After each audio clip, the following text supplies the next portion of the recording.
പിതാവിനും പുത്രനും പരിശുദ്ധ റുഹായിക്കും സ്തുതി ആദ്യമുതൽ എന്ന് വന്നേക്കും തന്നെ. ആമീൻ. എല്ലാവർക്കും ക്രിസ്മസ് ആശംസകൾ നേർന്നുകൊണ്ട് ഇന്നത്തെ പ്രഭാത വചനത്തിലേക്ക് പ്രവേശിക്കുന്നു. ഇന്ന് ഡിസംബർ 25, ഈ മാസത്തെ 25-ാമത്തെ ദിവസം, ഈ വർഷത്തെ 359-ാമത്തെ ദിവസം, ജനന പെരുന്നാൾ. ഇന്ന് വിശുദ്ധ കുർബാനയിൽ എവൻഗേലിയോൻ മേശയിൽ നാം വായിച്ചു കേൾക്കാൻ പോകുന്നതായ വേദഭാഗം എന്ന് പറയുന്നത് വിശുദ്ധ മത്തായി ശ്ലീഹായുടെ രക്ഷാസുവിശേഷം 2-ാം അധ്യായം 1 മുതൽ 12 വരെയും വിശുദ്ധ ലൂക്കോസ് എവൻഗേലിയോസ്തായുടെ രക്ഷാസുവിശേഷം 2-ാം അധ്യായം 1 മുതൽ 20 വരെയും ഉള്ള വേദഭാഗങ്ങൾ ആണ്.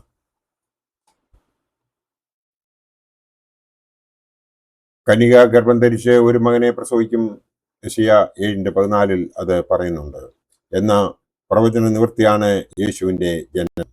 വചനം ദൈവമായിരുന്നു, വചനം ദൈവത്തോടു കൂടെയായിരുന്നു. യോഹന്നാൻ 1:1 എന്ന സത്യവും വചനം ജഡമായി, അതായത് ശരീരിയായി തീർന്നു. യോഹന്നാൻ 1:14 എന്ന സത്യവും മനുഷ്യൻ കണ്ണുകൾക്ക് അനുഭവവേദ്യമായ മഹാസംഭവമാണ് ക്രിസ്മസ് അഥവാ ക്രിസ്തുവിന്റെ ജനന പെരുന്നാൾ. സ്ലീവ നമസ്കാരത്തിലെ ധൂപാന്തര ഗീതങ്ങളിൽ അവനൊരു തുല്യം നാമാകാൻ നമ്മെ പോലെ അവനായി, തിരുവിഷ്ടത്താൽ നരനായി, നമ്മെ താൻ മൃദുസുതനാക്കി എന്ന ചൊല്ലുന്നതിൻ്റെ അന്തസത്ത ക്രിസ്തുവിൻ്റെ രക്ഷാകരമായ ജനനത്തിൻ്റെ മർമ്മമാണ്. ഈ കുർബാനയിലെ പ്രമേയോനിൽ മാതാവില്ലാതെ മഹനീയനായ പിതാവിൻ്റെ ജാതനാകുകയും കാലത്തികവിൽ അവിവാഹിതയായ മാതാവിൽ നിന്ന് ശാരീരിക പിതാവില്ലാതെ ജനിക്കുകയും ചെയ്തവനായ സ്വർഗത്തിൽ നിന്നിറങ്ങി വന്ന സ്വർഗീയ കുഞ്ഞാടും എന്ന് ക്രിസ്തുവിനെ കുറിച്ച് വിശേഷിപ്പിക്കുന്നത് ജനനത്തിലെ അസാധാരണത്വം സ്പഷ്ടമാക്കുന്നതിനാണ് എന്ന് നാം മനസ്സിലാക്കേണ്ടതുണ്ട്. ഞാൻ നിന്റെ മധ്യേ വസിക്കും, സക്കറിയ 2:10. ഞാൻ ദാവീദിന് നീതിയുടെ കിരണം ഉദിപ്പിക്കുന്ന നാളുകൾ വരും, യെരമ്യാ 23:5. ഇരുട്ടിൽ നടന്ന ജനം വലിയൊരു പ്രകാശം കണ്ടു, യെശയ്യാ 9:2. നമുക്ക് ഒരു ശിശു ജനിച്ചിരിക്കുന്നു എന്ന് ഇവിടെ എടുത്ത് പറയുന്ന ഒരു വേദഭാഗമുണ്ട്.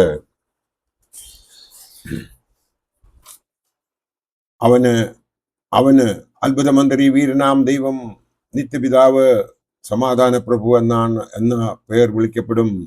യെശയ്യാ 9:6 ഇത് പറയുന്നു. എന്നീ പ്രവചനങ്ങൾ യേശുവിൻ്റെ ജനനത്തിന് സഫലമായി എന്നും നമുക്ക് ഇതിൽ നിന്നും മനസ്സിലാക്കുവാൻ സാധിക്കും. യേശുവിൻ്റെ ജനനം ബേത്ലഹേമിൽ സംഭവിക്കേണ്ടത് അനിവാര്യമായിരുന്നു. മീഖാ 5:2. യോഹന്നാൻ ശ്ലീഹായുടെ രക്ഷാസുവിശേഷം 7:41 മുതൽ 42 വരെയുള്ള വേദഭാഗം കാനേഷുമാരിയുമായി ബന്ധപ്പെട്ടതാണ്. യോസേഫും മറിയമും അഗസ്തസ് കൈസറിന്റെ, അതായത് BC 63 മുതൽ AD 14 ഇടയ്ക്ക് ജീവിച്ചിരുന്ന ആളാണ്. കൽപ്പന പ്രകാരം നസറേത്തിൽ നിന്ന് ബേത്ലഹേമിലേക്ക് പോകുന്നത്. ആ യാത്രയിലാണ് മറിയാമിന്റെ പ്രസവത്തിനുള്ള സമയമാകുന്നതും യേശുവിനെ പുൽത്തൊട്ടിയിൽ പ്രസവിക്കുന്നതും. ലൂക്കോസ് 2:5 മുതൽ 7 വരെയുള്ള ഭാഗം നോക്കുമ്പോൾ നമുക്കിത് മനസ്സിലാകും. ആ പ്രദേശത്തുള്ള ആട്ടിടയന്മാർക്കാണ് ദൂതന്റെ സന്ദേശം ലഭിച്ചത്. സർവ്വജനത്തിനും ഉണ്ടാകുവാനുള്ള മഹാസന്തോഷം ഞാൻ നിങ്ങളെ അറിയിക്കുന്നു, ലൂക്കോസ് 2:10.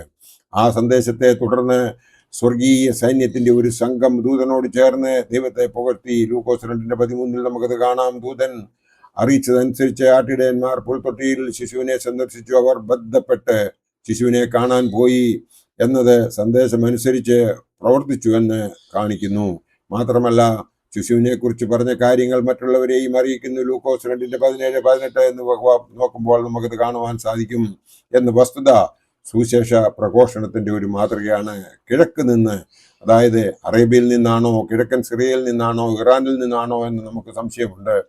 വിദ്വാൻമാർ യേശു കുഞ്ഞിനെ കാണുന്നതിനായി യെരുശലേമിൽ വന്നു. മത്തായി 2:1-2. അവർക്ക് നക്ഷത്രം അടയാളമായിരിക്കുകയും ശിശുവിൻ്റെ വാസസ്ഥലത്ത് എത്തുന്നതുവരെ അവരെ നയിക്കുകയും ചെയ്തു. ലൂക്കോസ് 2:9. വിദ്വാൻമാർ യേശുവിനെ നമസ്കരിച്ച് പൊന്നും മൂരും കുന്തിരിക്കവും കാഴ്ചവെച്ചു. ഹെരോദാവ് BC 37 മുതൽ BC 4 വരെ ജീവിച്ചിരുന്ന ആള് രാജാവായിരിക്കുമ്പോഴാണ് ഇത് സംഭവിക്കുന്നത്. ഈ വിദ്വാൻമാർ ജാതികളിൽ നിന്നുള്ളവരായിരുന്നു. അതിനാൽ സഭയിലെ അംഗത്വം വിശ്വാസത്തിന്റെ അടിസ്ഥാനത്തിലാണ്, പ്രത്യുത വംശീയമോ ഗോത്രപരമോ അല്ല എന്ന് സാരം. വിദ്വാൻമാർ നിക്ഷേപ പാത്രങ്ങളെ തുറന്ന് പൊന്നും മൂരും കുന്തിരിക്കവും യേശുവിനെ കാഴ്ചവെച്ചു. രാജാക്കന്മാർക്ക് ആദരവ് അർപ്പിക്കുന്നതിനായി സ്വർണവും ധൂപവർഗങ്ങളും സമർപ്പിക്കുന്ന ഒരു രീതി പാരമ്പര്യമായി അന്ന് ഉണ്ടായിരുന്നു. ഉൽപ്പത്തി പുസ്തകം 43:11 1 ശമൂവേൽ 10:27 1 രാജാക്കന്മാർ 10:2 നമുക്കിത് കാണുവാൻ സാധിക്കും. പൊന്ന് രാജത്വത്തെയും യെശയ്യാ 60:6, മൂറ് ദൈവത്വത്തെയും കുന്തിരുക്കം മനുഷ്യത്വത്തെയും യോഹന്നാൻ 19:39 നമുക്ക് കാണുവാൻ സാധിക്കും. ക്രിസ്തുമസിന്റെ, അതായത് ജനനത്തിന്റെ തീയതിയെ സംബന്ധിച്ച് വ്യത്യസ്തമായ അഭിപ്രായങ്ങളുണ്ട്. സാത്തുർണായിലെ ശീതകാല ഉത്സവം ഡിസംബർ 17 മുതൽ 23 വരെ ആഘോഷിക്കുന്ന ഒരു രീതി ഉണ്ടായിരുന്നതായി പല രേഖകളിലും കാണുന്നുണ്ട്. ക്രിസ്മസ് ആഘോഷങ്ങളുടെ വിപുലീകരണം നൂറ്റാണ്ടുകളിലൂടെയാണ് പരിണാമമെടുക്കുന്നത്. കുസ്തന്തീനോസ് ചക്രവർത്തിയുടെ കാലഘട്ടത്തിൽ AD 280 337 ഇടയിൽ മിലാൻ വിളംബരത്തിന് ശേഷമാണ് ക്രിസ്മസ് ആഘോഷമായി മാറിയത്. 13-ാം നൂറ്റാണ്ടിൽ ക്രിസ്മസ് കരോൾ, പുൽക്കൂട് എന്നിവയും 16-ാം നൂറ്റാണ്ടിൽ ക്രിസ്മസ് ട്രീം 1843 JC ഹോഷ്ലെ ലണ്ടനിൽ ക്രിസ്മസ് കാർഡ് വഴി ആശംസ അറിയിച്ച രീതിയും ആരംഭിച്ചതായിട്ട് ചരിത്രം നമ്മോട് പറയുന്നുണ്ട്. ക്രിസ്മസ് സമ്മാനങ്ങൾ വിശുദ്ധ നിക്കോളാസ് എന്ന ടർക്കിയിലെ മൂറ എന്ന സ്ഥലത്തെ മെത്രാപ്പോലിത്ത ആഘോഷത്തിന്റെ കരുണയും സ്നേഹവും നിമിത്തം കുഞ്ഞുങ്ങൾക്ക് കളിപ്പാട്ടം കൊടുക്കുന്ന രീതിയിൽ നിന്നും ഉടലെടുത്തതാണ്. ഈ മെത്രാപ്പോലിത്തയുടെ വേഷത്തിൽ ഒരു പതിപ്പാണ് ക്രിസ്മസ് അപ്പൂപ്പൻ. അന്ന് അത് വിശുദ്ധമായി ചെയ്തുവെങ്കിലും ഇന്ന് അത് ഒരു കളിപ്പാവയെ പോലെ നാം ഓരോരുത്തരും ഈ ക്രിസ്മസ് ഫാദറിനെ കാണുന്നു. എന്നാൽ ഈ നിക്കോളാസ് എന്ന് പറയുന്ന ആൾ വളരെ ദയാലുവും മറ്റ് പാവങ്ങളെ സഹായിക്കുന്നവരും അനാഥരെയും വിധവകളെയും സംരക്ഷിക്കുന്നവനുമായിരുന്നു. അന്ന് അവർക്ക് കൊടുക്കുന്നതിന് വേണ്ടിയിട്ട് സമ്മാനങ്ങളുമായിട്ട് സ്വന്തം വേഷത്തിൽ, അതായത് ബിഷപ്പിന്റെ വേഷത്തിൽ പോയതായി ചരിത്രം പറയുന്നുണ്ട്. അതിനെ ഇന്ന് നമുക്ക് ഒരു കളി രൂപത്തിൽ ഒരു ക്രിസ്മസ് പാപ്പ എന്ന് പറഞ്ഞു കഴിഞ്ഞാൽ എല്ലാവർക്കും ചിരിയും തമാശയും നൽകുന്ന ഒരു കാഴ്ചവസ്തുവായി മാറിയിരിക്കുന്ന ഈ കാലത്ത് അതിൻ്റെ യാഥാർത്ഥ്യം കൂടി നാം മനസ്സിലാക്കേണ്ടതുണ്ട്. നാം ഓരോരുത്തരും ഇന്ന് ക്രിസ്മസ് ആഘോഷിക്കുന്നു. ആ ക്രിസ്മസിന് കഴിഞ്ഞ 25 ദിവസത്തെ നോമ്പ് നമ്മൾ കൃത്യമായി നോക്കിയിട്ടാണോ ഈ ആഘോഷം ഇന്ന് നമ്മൾ കൊണ്ടാടുന്നത് എന്ന് മാത്രം ഈ അവസരത്തിൽ ചോദിക്കുകയും, നമ്മളുടെ മനസ്സിൽ ക്രിസ്തു ജനിക്കുകയും ചെയ്യുന്നുവെങ്കിൽ നമുക്ക് ഒരു പുതിയ ജീവിതം 2026 നടത്തുവാൻ, ഒരു പുതിയ ജീവിതം ജീവിക്കുവാൻ നമ്മൾക്ക് സാധിക്കും.